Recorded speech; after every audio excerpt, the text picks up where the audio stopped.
I'm sorry, I know I'm coming on here a lot today. What I just saw is the scariest thing I've seen since this massacre started. I need you to take 8 minutes of your day and watch this video, paying attention to what they're saying and what they're doing. This is a video that Canary Mission put together.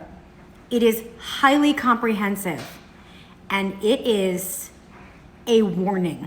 It is a massive warning. Watch. I caution you of the days to come, because they will not be easy. There are people among us today who might not be with us next year at this conference. And this is the reality. Because the liberation struggle requires sacrifice, and I know everyone here is prepared to make that sacrifice.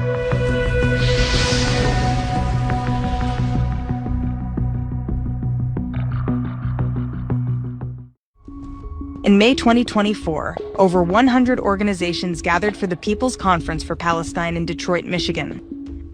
More than 3,000 activists were in attendance. Speakers celebrated the October 7th massacre, called for resistance against the West, and mapped out a vision for the destruction of America from within. The Palestinians who came to the United States understood their role immediately upon arrival. We, the movement for Palestine in North America and across the world, are here to fight until victory. This violent movement has been growing for decades.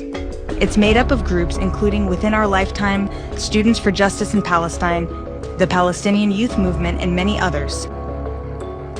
After the October 7th attacks, anti-Israel groups in America were emboldened. They saw the massacre as an opportunity to intensify hostility toward Jews and America.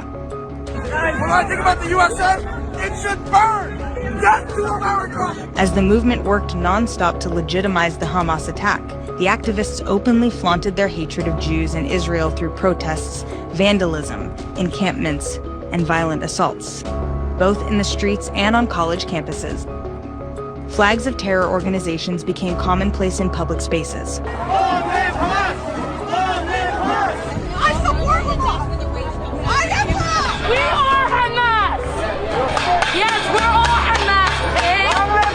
Activists celebrated the brutality of the October 7th massacre, drawing inspiration from the barbaric acts of terrorism. It was exhilarating! It was energizing! Glory to our martyrs, our heroes who made the ultimate sacrifice. I salute Hamas. A job well done. On October 7th, Hamas declared war on Israel. On October 8th, their supporters declared war on America.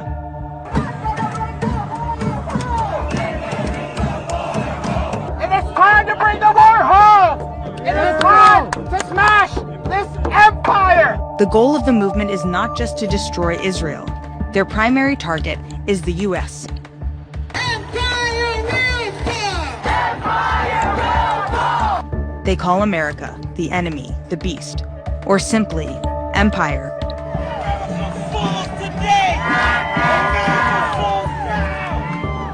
We're in the belly of the beast. We're in the heart of U.S. empire. We are here in the belly of the insatiable imperial beast. Here in North America, in the U.S., the belly of the beast, the heart of empire. We have to bring down this empire with 1 million cuts. We will be hitting empire where it hurts most. Bring empire to its knees. Dismantling the heart of empire is not easy, and it won't be rapid. But we know it's possible. This panel, y'all, is talking about what is next. To strike at the heart of empire. The Palestinian American pro-terror movement uses the word resistance as a euphemism for violence. And that resistance is to be accomplished by any means necessary. You will resist by any all means necessary. All means necessary. The resistance, in all its forms. Resistance, including armed resistance. Normalized armed struggle. They are not terrorists, they are freedom fighters. Our noble, steadfast resistance. Conference speakers outlined their strategy for bringing the war home. I believe our fundamental role is to generate political and social crisis within the American ruling class. Mass mobilizations is the primary tactic. Street shutdowns, bridge and train shutdowns, airport caravans and shutdowns, encampments, building takeovers, targeting of weapons manufacturers, shutting down events.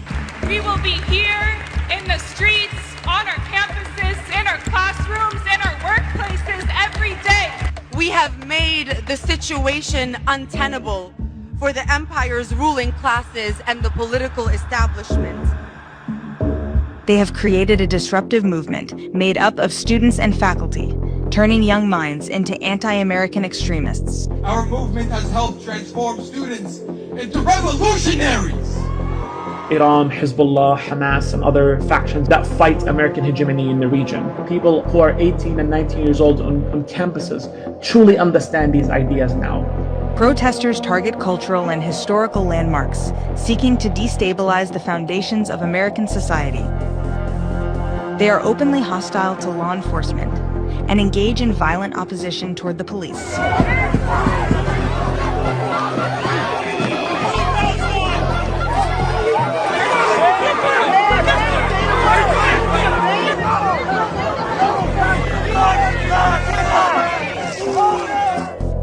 The influence of these organizations isn't limited to universities and public spaces. They've even reached the halls of Congress. Congresswoman Rashida Tlaib.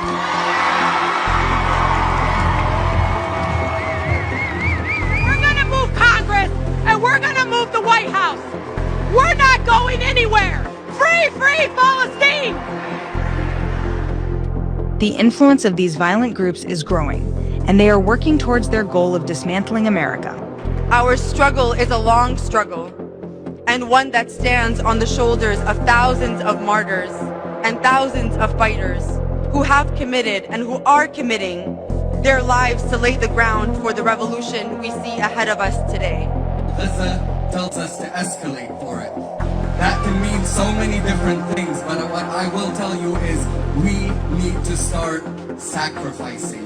The threat of violence is not theoretical. In this war of resistance, all Americans are potential targets.